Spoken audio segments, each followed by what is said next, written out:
My name is Brent Carter. I'm a starting strength coach, seminar staff member, and an instructor here at the Focus Personal Training Institute. Today, we're working on the press. The press is a terribly useful lift in developing upper body strength, though it is not as popular as the bench press, which is a real shame because the press does things for you as the lifter that the bench press simply is not equipped to do. Specifically, it trains the posterior musculature of the shoulder.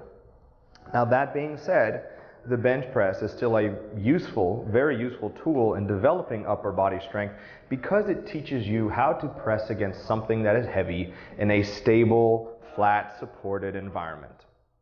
And it's because of this stable environment and the fact that the kinetic chain, in other words, the parts of the body that are loaded, is very short. It exists only between my hands and where my scapula interface with the bench behind me. Whereas the press has a much longer kinetic chain. It exists from the hands all the way to the ground. This is very useful for performance, sports performance. This is very useful for everyday life, where generally your interaction with an object involves you pushing against the floor as well as with the upper body. So the press is very useful in that way. Additionally, as part of the posterior shoulder musculature, the press trains the rotator cuff right here. Now, the role of the rotator cuff is to stabilize the head of the humerus inside the glenoid fossa during overhead movement. That's its role. It stabilizes this ball and socket joint right here. When you train overhead movement, you are training the rotator cuff. And you're training it specifically in the context in which it was really designed to be used. In other words, we're not taking the rotator cuff out of context and doing isolated movements of internal and external rotation, which in addition to not being able to make you very strong, just don't really occur in everyday life or sports performance nearly as much as some type of overhead component does. So we're going to train that overhead component, and in doing so, train the rotator cuff. The way that we will press involves the use of a hip movement. We will horizontally displace our hips, thereby vertically displacing the barbell.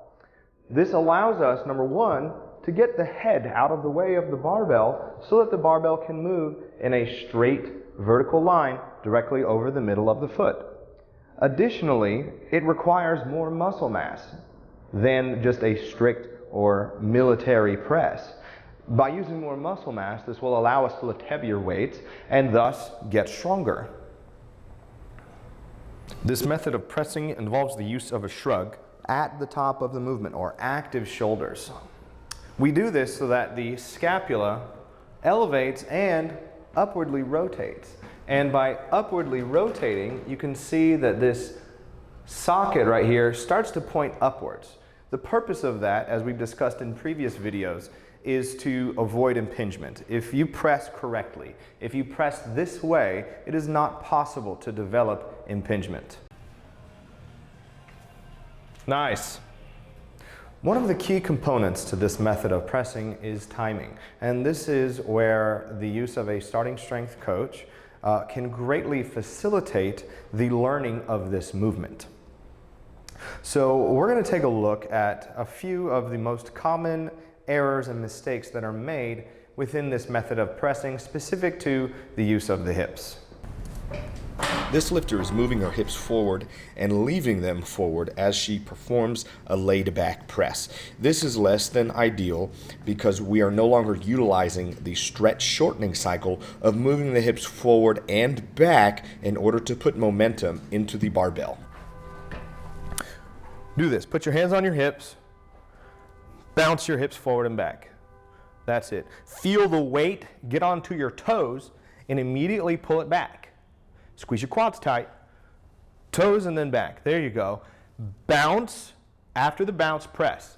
Bounce, press. Exactly. Let's do that. There it is. Bounce, then press. Yep.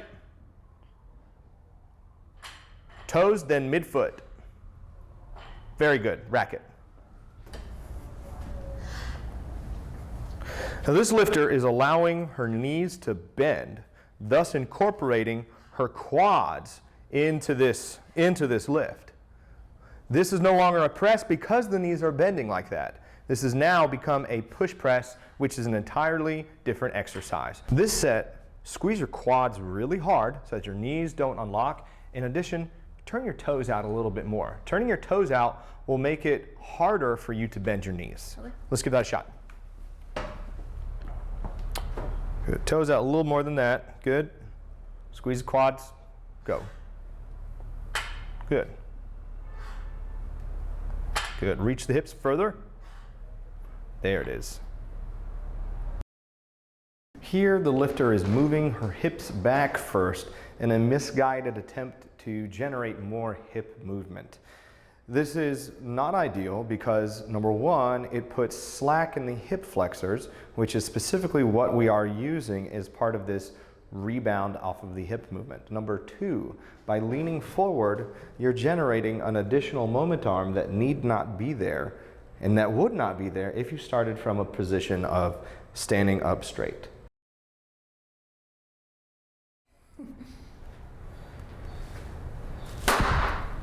Do not hit my board. Do not hit my board. You'll move your hips forward without doing the wind-up deal. So don't do that part. Just forward and back, just like that. Forward and back. Beautiful, just like that. Good. Perfect. Good job, Racket. Thank you for watching this video. We hope it has been informative. If you're still having trouble working on the timing and the hip whip of this particular method of pressing, I recommend that you reach out to a starting strength coach, attend a seminar or a training camp where we focus on the press. That way you can get some live, hands-on, real-time feedback from a qualified coach. So stay strong.